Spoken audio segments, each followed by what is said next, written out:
This is an emergency video for what's happening in Ukraine and in regards to Russia. Maybe I'll make 3 points. First point is you're saying that Putin has tried to convince people.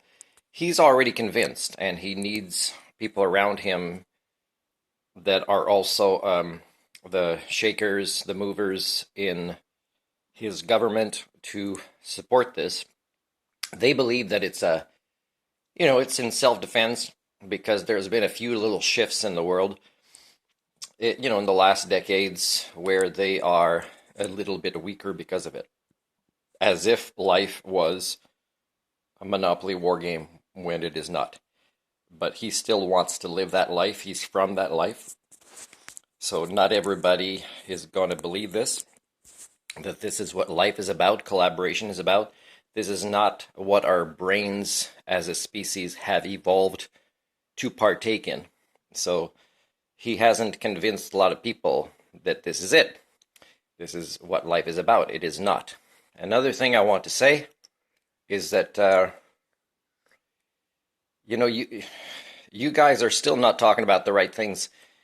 Like when people in Ukraine are now in panic mode and traffic jams in gas stations and trying to protect their kids and leaving and things like that. Again, this comes back to HSD, that the majority of you do not have access to your higher brain functions, and neither do the people in charge. They don't. They're just the people in charge. They just make decisions, but they suffer from the same things. If they didn't suffer from the same things, they'd be talking about why did Ukrainians act so calm for so long? And also, same thing. I mean, if you look at Japan videos when there's earthquakes and nuclear power plants and tsunamis, is you see very few of you act in emergency mode when it's emergency mode. So very few of you are connected to reality. The people in charge are not either. The scientists are not either. Otherwise, they'd be talking about the same things I'm talking about, that there's something fundamentally wrong here.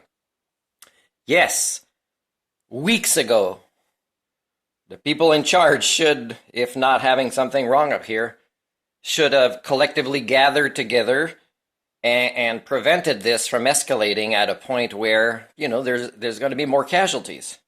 I do still believe that there's a high likelihood, because there are things we don't hear about in the news, that things will be settled within Russia that will kind of end this. Okay, and there will be long-term consequences. But again, people suffer from this. And again, when we talk about Russia, or even Ukraine, because there's people that make good and bad decisions in every culture.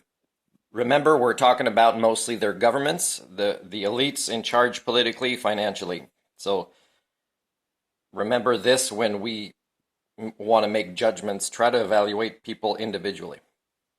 Third thing. So the first one was how to see this. The second one was, there's something wrong with how people act and don't act in times where evidence is there, right? I mean, evidence is there. I mean, you could decide to believe, to go on your regular day until the last minute, and then pleads of help for your kids that you're suddenly worrying about now when you should have worried about them and acted on this weeks ago. Same thing for people that are outside of Ukraine. Like, if you see images, and these are not the images they usually show on TV, but if you see images of kids dying in Ukraine, then, everybody around the world, every leader of every country is partly responsible for this. Now, of course, the mental illness in this case is a bit worse with Putin, because he really is convinced, so he's acting on this, that it's a defensive move for Russia. He believes this, and he has to convince people, and he's playing a long game. He's setting up his leadership for the long term because he's got a long-term plan. Except that the world is not what he thinks it is. And it never was, even when it looked more like that in the past. It never really was. So the third thing I want to say is I want to offer my help as an independent. I'm the captain of accountability talking to you now. That means I represent the Accountability Task Force. It's an oversight of all the failed social systems of your species, the Homo communia, the people primates. So I'd like to offer help to any women that would like to leave the dangers and oppression of Russia. So I'm not offering my help to people in Ukraine. I'm offering it to the ladies in Russia that have been pushed down all their lives, generation and generation. And there is a link that Putin doesn't get, that love is in every gender, and that even guys will turn against him, and women that he trusts will turn against him.